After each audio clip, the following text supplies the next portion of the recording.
నమస్తే అండి.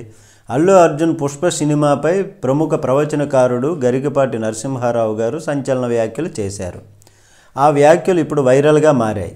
ఇంతకీ ఆయన ఏమన్నారంటే, icon star Allu Arjun creative director Sukumar కాంబినేషన్లో తెరకెక్కుతున్న పుష్ప 2 సినిమా రిలీజ్కి దగ్గర పడుతున్నటువంటి వేళ సోషల్ మీడియాలో కొత్త రచ్చ మొదలైంది. గతంలో గరికపాటి నరసింహారావు గారు పుష్ప సినిమాపై చేసినటువంటి వ్యాఖ్యలు మళ్ళీ ఇప్పుడు ట్రెండ్ అవుతున్నాయి.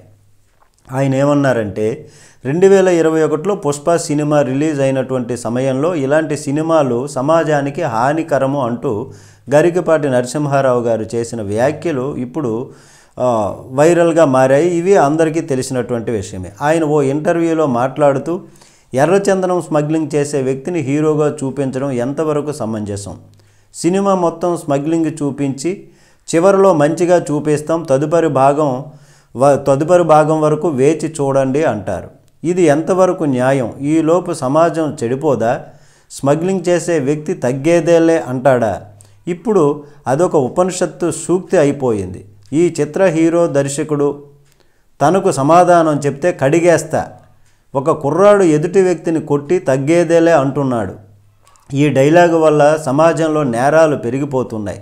తగ్గేదేలే అనేది హరిశ్చంద్రుడో లేకపోతే శ్రీరామచంద్రుడు లాంటి వారు వాడాలి, అంతేకాని స్మగ్లర్లు కాదంటూ ఆయన మండిపడ్డారు.